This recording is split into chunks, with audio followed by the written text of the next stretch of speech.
আসসালামু আলাইকুম। আবারও আপনাদের মাঝে ফিরে আসলাম। সুন্দর একটি সহজভাবে রান্না দেখাবো। দেখতে পাচ্ছেন এখানে আমি কি নিয়েছি। টমেটো, আলু এবং রুই মাছ। অন্যদিকে আমি পেঁয়াজটা বেরেস্তা করে নিয়েছি হালকা বাদামি রং করে।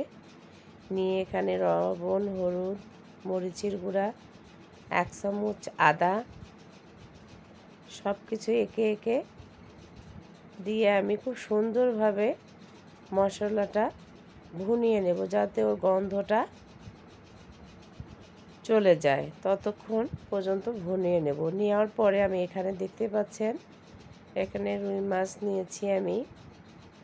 নিয়ে খুব সুন্দরভাবে একটু শুধু লবণ হলুদটা গায়ে গায়ে মেখে নেওয়ার মতো করে নিব।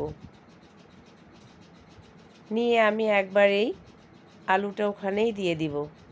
মাছ এবং আলু একসঙ্গেই সিদ্ধ হয়ে যাবে।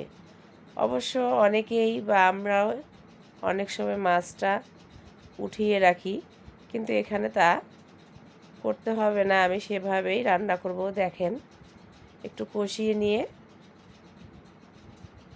2 কাপ পরিমাণ আমি পানি একেবারেই দিয়ে দিব, যাতে আলু এবং মাছ একসঙ্গেই সিদ্ধ হয়ে যায়।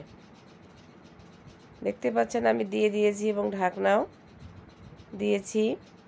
দেখতে পাচ্ছেন মাছটা পুরোপুরি আমার আধা আধা হয়ে গিয়েছে। সে মুহূর্তেই আমি এখানে টমেটোটা দিয়ে দিব। আগে থেকেই টমেটোটা দিব না, কারণ টক আগে থেকে দিয়ে দিলে আলুটা সিদ্ধ হতে অনেক সময় লাগে।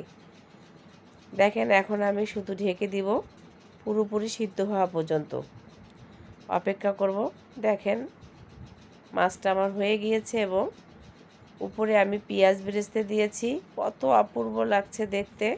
যদি ভিডিওটা আপনাদের ভালো লেগে থাকে, লাইক, কমেন্ট, শেয়ার ও সাবস্ক্রাইব করবেন, যাতে অন্যরাও খুব সহজভাবে এই রান্নাটা করতে পারে। দেখেন কত অপূর্ব লাগছে, খেতে অসম্ভব ভালো লাগবে আপনাদের। অবশ্যই বাসায় এভাবে একদিন রান্না করবে দেখবেন। যদি ভালো লাগে কমেন্টে জানাবেন। আল্লাহ হাফেজ।